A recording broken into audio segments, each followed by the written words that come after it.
kepada yang terhormat Bapak Presiden Republik Indonesia, Pak Jokowi.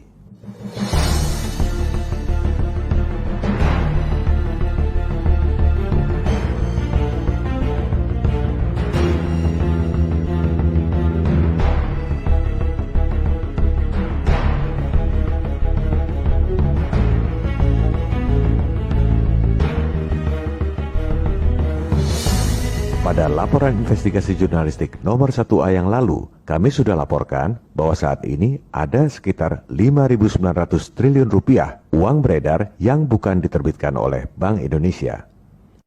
Itu adalah uang-uang elektronik yang diterbitkan oleh bank-bank swasta, bank-bank komersial ketika kasih kredit ke nasabah.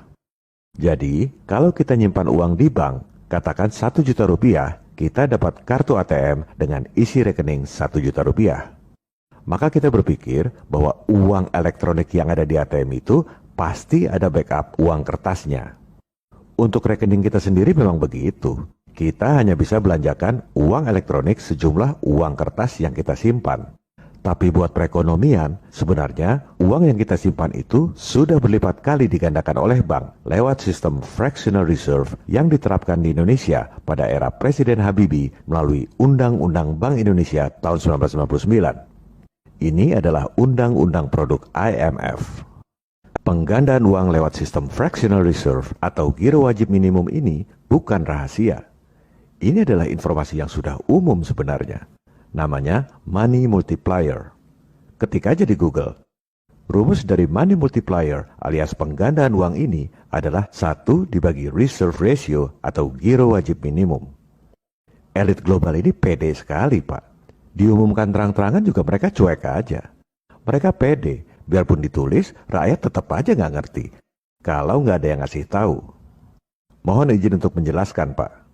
Dengan fractional reserve atau giro wajib minimum, misalnya 10%, dan uang kita, misalnya 1 juta rupiah, uang yang digandakan oleh bank dalam bentuk uang elektronik, bukan uang kertas.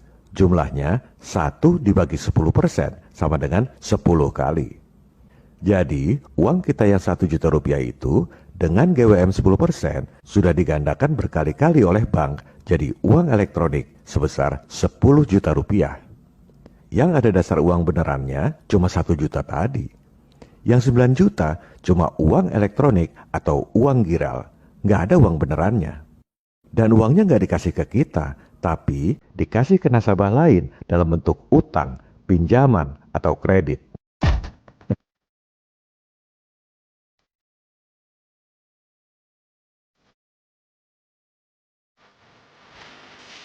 Bayangkan, Pak, pemerintah Indonesia nggak punya hak untuk menerbitkan uang. Yang punya bank sentral. Presiden nggak boleh terbitkan uang. Menteri Keuangan nggak boleh terbitkan uang. Tapi bank-bank komersial, termasuk bank-bank swasta, bank BUMN, bank syariah, BPR, dan lain-lain bisa terbitkan dan edarkan uang giral atau uang elektronik sebesar 5.900 triliun rupiah lebih. Padahal uang kertasnya nggak ada. Nggak ada backup uang benerannya. Boro-boro di backup emas, di backup uang kertas pun tidak. Cuma angka-angka digital yang ada di rekening cek, giro, atau tabungan.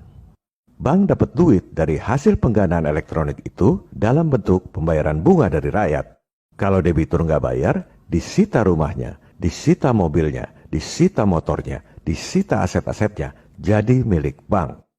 Padahal uang yang dipinjamkan cuma angka-angka digital, uang aslinya cuma 10%, angka GWM tadi. Alasan pejabat bank sentral kalau ditanya pasti jawabnya ini kan untuk membantu perekonomian. Dengan sistem ini perbankan bisa kasih banyak utang pada rakyat supaya ekonomi berkembang.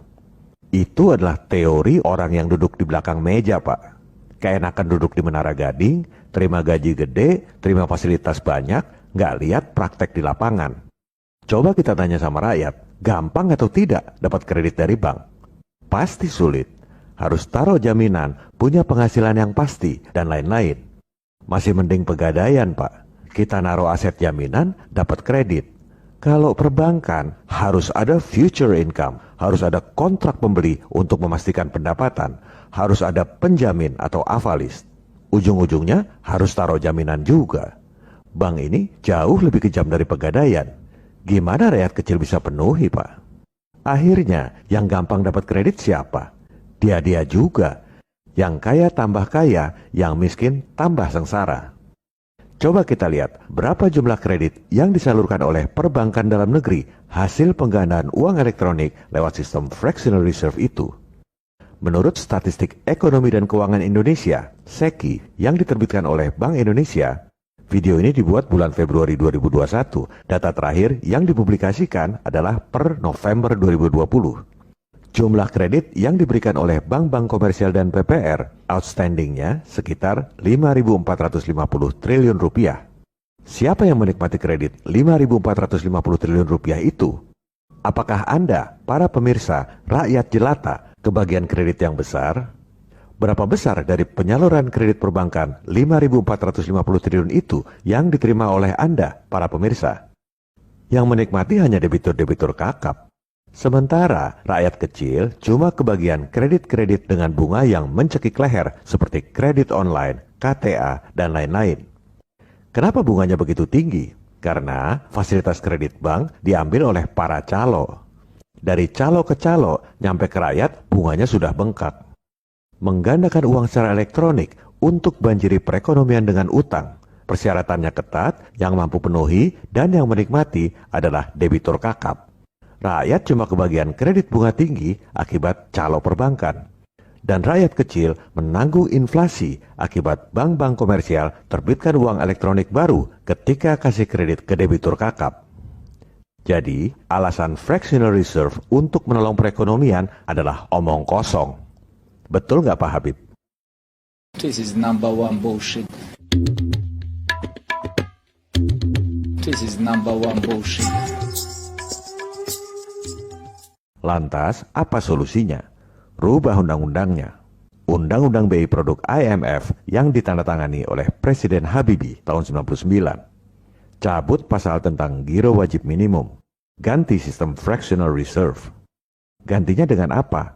Kita nggak perlu ngarang teori baru. Antitesis dari fractional reserve ini sudah ada dari zaman dulu. Cuma nggak diajarkan di sekolah. Dan sudah ada bukti negara lain, negara maju yang berusaha merubah sistem fractional reserve ini secara konstitusional. Pembahasannya panjang, bisa satu episode sendiri. Kita akan bahas lain kali. Tujuan kita saat ini, yang penting sadar dulu bahwa betapa mudahnya membohongi rakyat sedunia kalau memiliki sistem global yang diajarkan di sekolah dan dipatuhi oleh semua pemerintahan di dunia. Jangankan membohongi rakyat sedunia tentang virus yang nggak kelihatan. Membohongi rakyat dengan uang 5.900 triliun rupiah di depan mata yang nggak ada uang fisiknya pun, hampir semua orang nggak sadar. Mengapa nggak sadar? Karena sebagian besar orang, termasuk para dokter, profesor, para pakar, melihat otoritas global itu sebagai orang-orang pintar yang harus diikuti. Melihat IMF, World Bank, Fed itu seolah-olah juru selamat umat manusia dari krisis ekonomi. Melihat WHO seolah-olah juru selamat umat manusia dari krisis pandemi. Padahal merekalah yang menciptakan krisis. Dan kita semua seperti segerombolan domba yang digiring oleh gembala menuju pejagalan. Then we are nothing but sheep being herded to the final slaughterhouse. I will not go down that way. I choose to fight back. Karena semua orang berpikir, nggak mungkin domba sebanyak itu salah semua. Sudahlah kita ikut gembala saja. Mereka kan lebih pintar dari kita. Padahal gembalanya itu adalah juru selamat palsu. Juru selamat itu Al-Masih, palsu itu Ad-Dajjal. Al-Masih Ad-Dajjal alias The Antichrist. Pada segmen berikut, mohon izin Pak, kami laporkan bahwa uang rakyat sekitar 2.000 triliun rupiah digunakan oleh BI untuk kasih utang pada pemerintahan-pemerintahan asing, bank-bank sentral asing, dan perusahaan-perusahaan swasta asing yang kaya raya.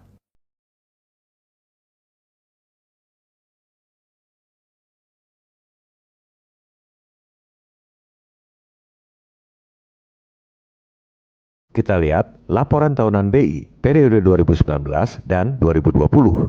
Kita buka yang 2019 dulu supaya lebih mudah dipahami. Aset Bank Indonesia itu besarnya 2.300 triliun rupiah. Uang yang diterbitkan oleh BI Desember 2019 itu sebesar 793 triliun rupiah. Setahun kemudian, Desember 2020 naik jadi 899 triliun rupiah. Artinya, BI terbitkan uang baru 100 triliun rupiah lebih dalam setahun. Sekarang, kita lihat data statistik ekonomi dan keuangan Indonesia yang diterbitkan oleh BI. Di tahun 2020, M2 dalam peredaran bertambah sekitar 700 triliun rupiah. Artinya, di luar uang 100 triliun yang diterbitkan oleh BI, bank-bank komersial terbitkan juga uang-uang elektronik sekitar 600 triliun dalam setahun.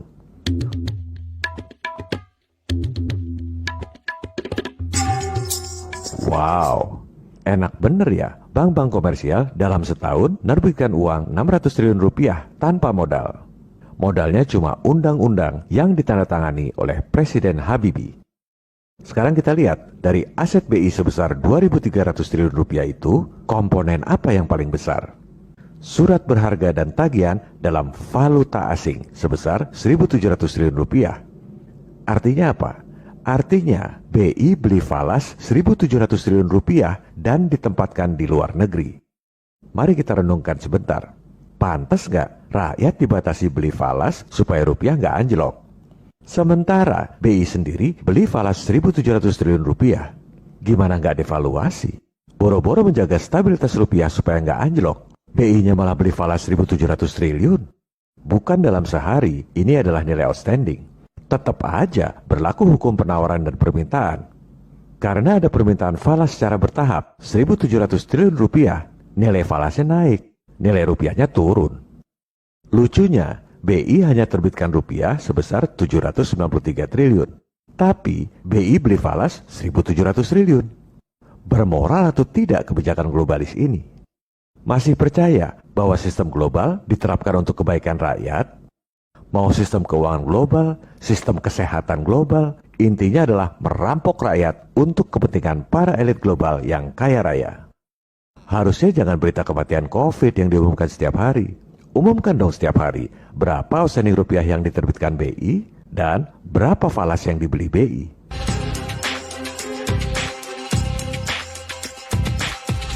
This is number one bullshit. Itu dari sisi nilainya, 1.700 triliun di tahun 2019. Sekarang kita lihat dari sisi penggunaannya. Digunakan untuk apa uang rakyat 1.700 triliun itu? Di laporan BI 2019 disebut keterangannya ada di butir D.2.3. Kita lihat penjelasannya.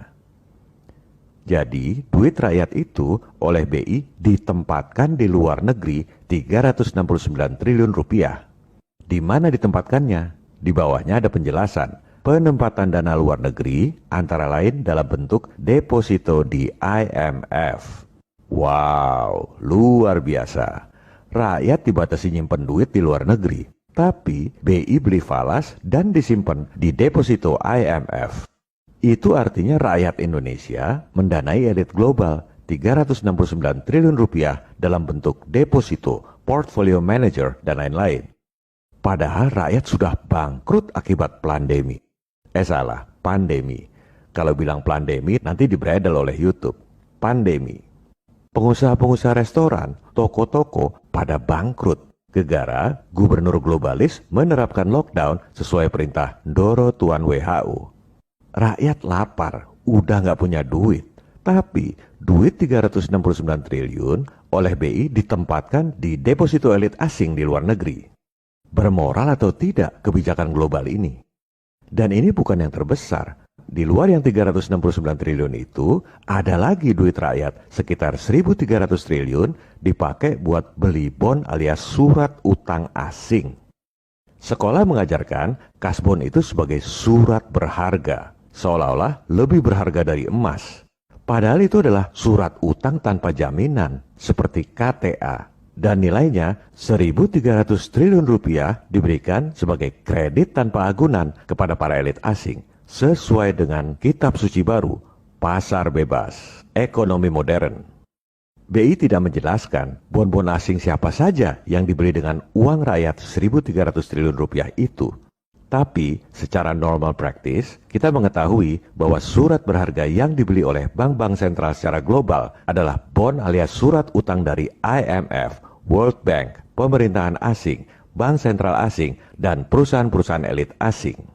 Sebagai contoh, yang tercatat sebagai penjual bond terbesar itu antara lain Microsoft, AT&T, Apple, dan lain-lain. Jadi, kenapa Bill Gates itu kaya? Karena perusahaannya, Microsoft, dibiayai atau dikasih utang oleh bank-bank sentral di seluruh dunia dengan menggunakan uang rakyat kecil akibat sistem bank sentral yang independen. This is number one bullshit.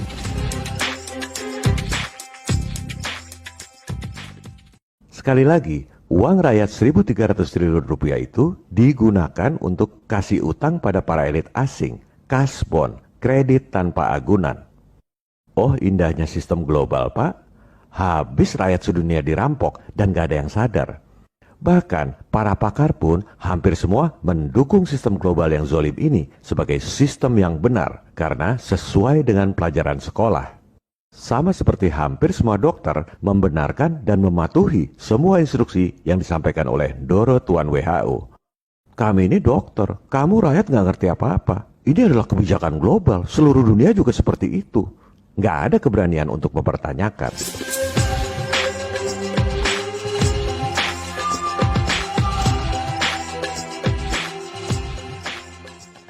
Itu tahun 2019.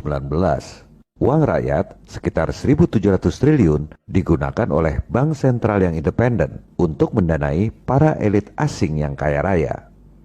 Tahun 2020 lebih parah. Kita lihat dari tanggal publikasinya dulu. Laporan tahunan per 31 Desember 2019 diterbitkan bulan Mei 2020. Butuh waktu hampir 6 bulan untuk menyelesaikan audit. Ini wajar. Mengaudit lembaga dengan aset 3.000 triliun pasti butuh waktu. Apalagi membawahi semua bank di Indonesia. Transaksinya pasti banyak. Laporan tahunan per 30 Desember 2020 diterbitkan bulan Januari 2021. Ini dagelan apa gimana? Mengaudit aset 3.000 triliun cuma dalam sebulan. Nggak ada sejarahnya BI selesai audit dalam sebulan. Ini audit asal-asalan apa gimana? Dan isinya, ya ampun. Masa laporan tahunan isinya cuma neraca singkat mingguan. Ngurus duit rakyat kok kayak gini? Jadi begini ya yang namanya bank sentral yang independen. Bahkan tidak tunduk pada presiden dan tidak tunduk pada rakyatnya sendiri, tapi tunduk pada IMF dan World Bank. Juga tunduk pada konsultan-konsultan asing, agen dari elit global.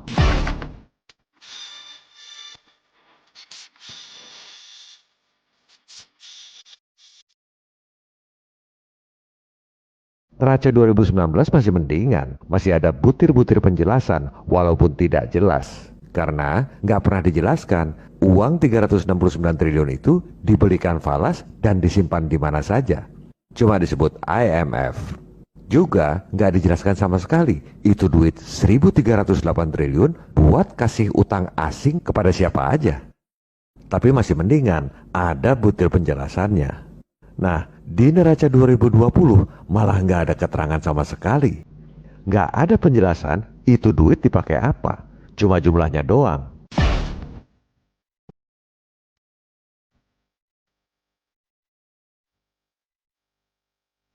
Kita lihat, akun surat berharga alias bond tanpa agunan ini dari 2.086 triliun di tahun 2019 meningkat jadi 2.795 triliun di tahun 2020. Penyaluran bond tanpa agunan kepada para elit asing meningkat 700 triliun lebih dalam setahun. Bank sentral nggak perlu persetujuan pemerintah, nggak perlu persetujuan DPR. Nyantai aja salurkan kredit tanpa agunan dalam bentuk bond. Yang 1.707 triliun disalurkan pada elit asing. Tahun 2020 ini total bondnya naik 700 triliun lebih. Itu bond asing yang tadinya 1.707 triliun jadi berapa? Pasti lebih dari 2.000 triliun, naiknya jadi 700. Sesuai judul episode ini. Bank Indonesia mendanai elit asing 2.000 triliun rupiah. Berapa persisnya? Hanya BI dan Tuhan yang tahu.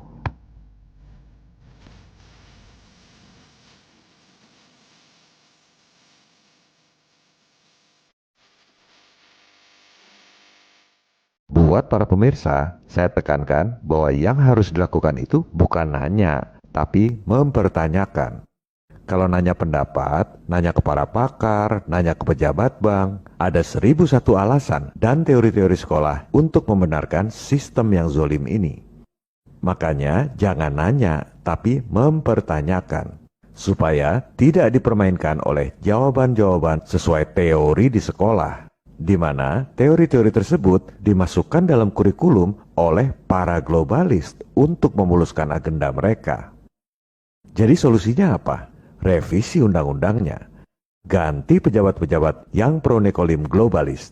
Kalau mereka segitu pinternya dengan 1001 teori yang selama ini dibicarakan, kita nggak mungkin diwariskan utang 5.800 triliun. Pada episode mendatang, kita akan bahas tentang warisan utang 5.800 triliun rupiah ini. Apa solusi utang menurut Menteri Terbaik Dunia?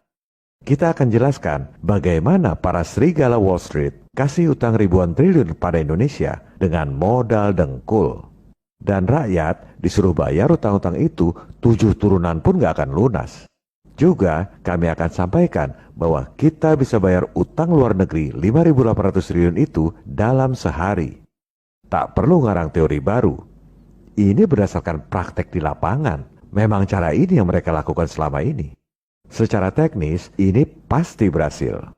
Tinggal secara non-teknis, apakah kita punya political will untuk menyelesaikan utang? Atau justru para menteri dan penasihat itu maunya tambah utang terus sesuai perintah Doro Tuan Global? Kita akan bahas pada episode 29 mendatang. Viva Republik Indonesia, salam people power.